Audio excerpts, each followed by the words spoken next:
Canadá es el segundo país más grande del mundo. Tiene casi 10 millones de kilómetros cuadrados de territorio. Para que te hagas una idea, eso equivale a toda Europa más casi la mitad de América del Sur. Y sin embargo, en ese gigantesco espacio viven apenas 38 millones de personas. Menos que los habitantes de California, menos que los de Polonia, menos que los de Perú. ¿Cómo es posible que un país tan inmenso esté prácticamente vacío? La respuesta tiene que ver con geografía, clima, historia y una realidad que pocos conocen, pero que, una vez que la entiendes, cambia completamente tu forma de ver el mapa del mundo. Deja tu like, suscríbete y comparte. Comencemos. Primero, hay que entender cómo está distribuida la población canadiense. El 90% de los canadienses vive en una franja de tierra que no supera los 160 kilómetros de ancho a lo largo de la frontera con Estados Unidos. Eso significa que la inmensa mayoría del país, el territorio que va hacia el norte, está prácticamente deshabitado. Toronto, Montreal, Vancouver, Calgary, Ottawa, todas las grandes ciudades canadienses están pegadas a esa frontera sur.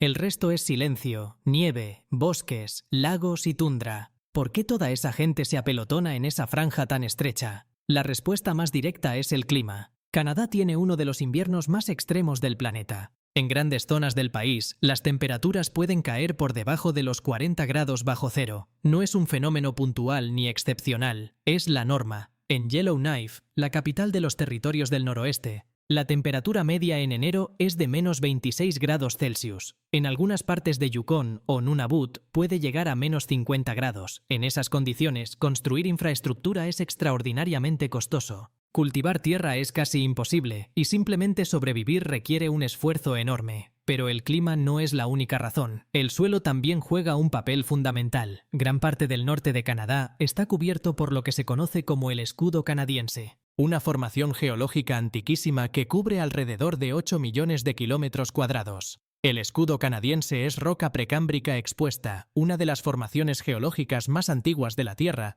con entre 3.000 y 4.000 millones de años. Esa roca es dura, poco fértil y muy difícil de trabajar. Encima de ella hay una capa delgada de suelo que se congela durante meses. Agricultura intensiva en esas condiciones es prácticamente inviable. Hay otra capa del problema que poca gente menciona, el permafrost. El permafrost es suelo permanentemente congelado que existe en aproximadamente el 50% del territorio canadiense. En algunas zonas, este suelo congelado llega a tener varios cientos de metros de profundidad. El problema del permafrost no es solo que hace difícil cultivar, sino que hace casi imposible construir. Cuando construyes una edificación sobre permafrost, el calor del edificio comienza a derretir el suelo congelado por debajo, y la estructura comienza a hundirse o a deformarse. Por eso, en lugares como Inuvik o en partes de Nunavut, las casas y edificios están construidos sobre pilotes elevados para evitar calentar el suelo. Es una ingeniería costosa y complicada que desalienta el desarrollo urbano. Ahora hablemos del norte extremo, Nunavut.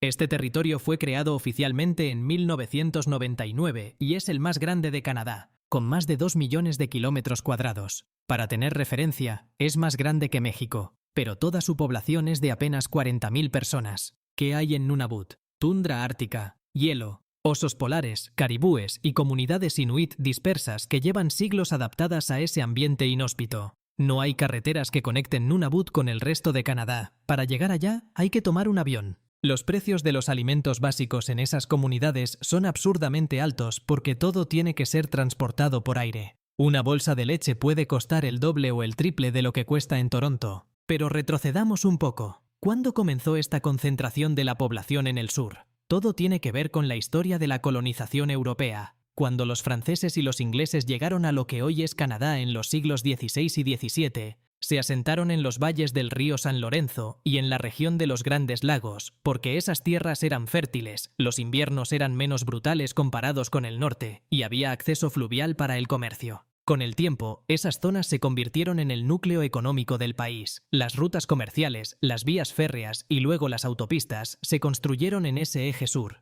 El norte fue, durante siglos, un lugar de exploración, comercio de pieles y recursos naturales, pero nunca de asentamiento masivo. Hay un concepto que los geógrafos usan para describir esta situación: la ecúmene y la anecúmene. La ecúmene es la parte del mundo habitada permanentemente por seres humanos. La anecúmene es la parte que no lo está. Canadá tiene una de las proporciones más altas de anecúmene de cualquier país del mundo. La mayor parte de su territorio, formalmente, es tierra que los seres humanos no han colonizado de manera permanente y estable. No porque no haya recursos allí, sino porque las condiciones hacen que vivir ahí sea extremadamente difícil sin tecnología avanzada y subsidios significativos. Hablando de recursos, el norte canadiense está lleno de ellos. Nunavut, los territorios del noroeste y Yukon tienen enormes depósitos de oro, diamantes, zinc, plomo, petróleo y gas natural. De hecho, en las territorios del noroeste existe la mina de diamantes Diavik, una de las más grandes del mundo, que produce diamantes de alta calidad a un ritmo impresionante.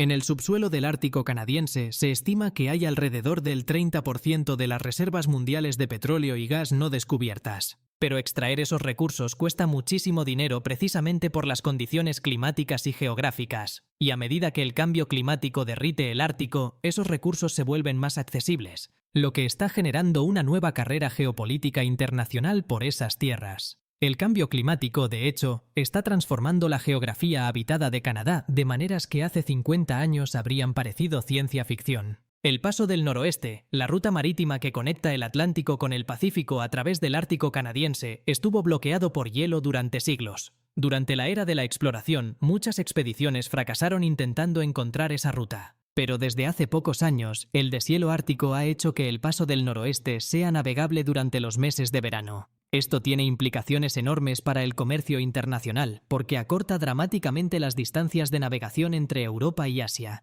y coloca a Canadá en el centro de una nueva geopolítica ártica. Otro factor que explica el vacío canadiense es la ausencia histórica de presión demográfica. Países como China, India o los países europeos desarrollaron densidades de población altísimas porque sus territorios eran fértiles y el crecimiento humano fue sostenido durante milenios. Canadá, en cambio, tiene una historia de poblamiento relativamente reciente y una tasa de natalidad baja, como la de cualquier país desarrollado. Su crecimiento poblacional actual depende casi enteramente de la inmigración. En 2022, Canadá recibió más de 400.000 nuevos inmigrantes, uno de los niveles más altos del mundo en términos proporcionales, pero esos inmigrantes no van al norte, van a Toronto, Vancouver y Montreal, las ciudades donde ya hay infraestructura, empleos y comunidades establecidas. Deja tu like, suscríbete y comparte. Hay un proyecto que ilustra perfectamente los desafíos de habitar el norte canadiense. La carretera de Dempster. Esta es una de las pocas carreteras que penetra hacia el norte del país, conectando Dawson City en Yukon con Inuvik en los territorios del noroeste y desde 2017 con Tuktoyaktuk, una pequeña comunidad en la costa del Océano Ártico. La carretera tiene casi 900 kilómetros y fue completada en 1979. Fue la primera carretera pública de Canadá en cruzar el Círculo Polar Ártico. Conducirla es una experiencia extrema. En invierno, las temperaturas pueden bajar tanto que el motor del auto puede congelarse. En primavera y otoño, partes de la ruta son intransitables por el deshielo y el barro. Y en verano, los mosquitos del norte ártico son legendariamente implacables. La tundra ártica que cubre gran parte del norte de Canadá es uno de los ecosistemas más frágiles del planeta. Solo crece vegetación baja, musgos, líquenes y arbustos pequeños, porque el suelo congelado impide que las raíces de árboles penetren en profundidad.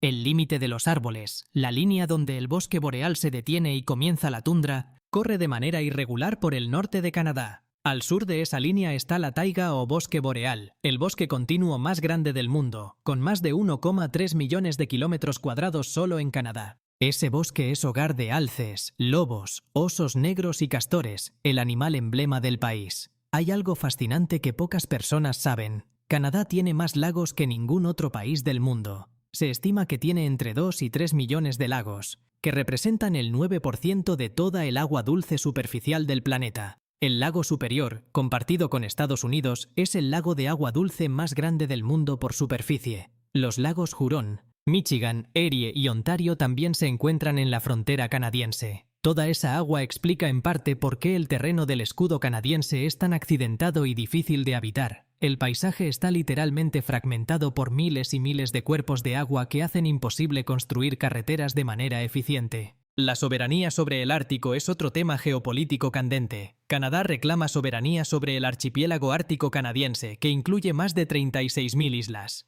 Pero esa soberanía es disputada en varios puntos. El Paso del Noroeste es una de las áreas de tensión. Canadá lo considera aguas internas, mientras que Estados Unidos y otros países lo consideran un estrecho internacional de libre navegación. A medida que el calentamiento global abre esas rutas al tráfico marítimo, la disputa se intensifica. Rusia, por su parte, tiene intereses propios en el Ártico, y la competencia entre potencias por ese espacio vacío y helado se parece cada vez más a una nueva versión de la carrera por el espacio. El contraste demográfico de Canadá es impresionante. La región del Golden Horseshoe, que incluye Toronto y sus suburbios, concentra a más de 9 millones de personas, siendo una de las áreas urbanas más densamente pobladas de América del Norte. A solo unas horas de vuelo hacia el norte, se extienden millones de kilómetros cuadrados casi deshabitados, un desierto ártico dentro del mismo país. Esta geografía marca profundamente la cultura canadiense. El concepto del norte es un símbolo enorme en la identidad nacional, reflejado incluso en el himno O Canadá, que habla de la tierra del norte fuerte y libre.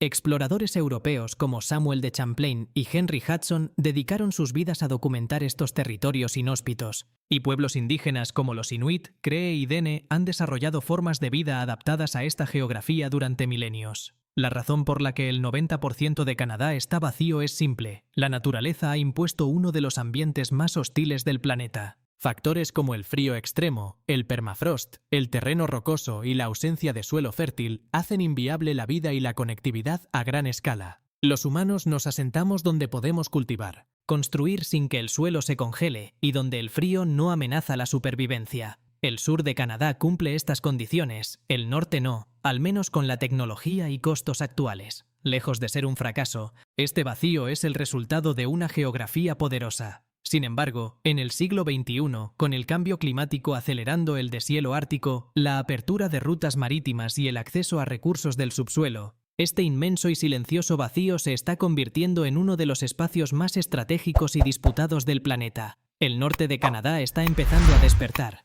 Deja tu like, suscríbete y comparte. Hasta la próxima.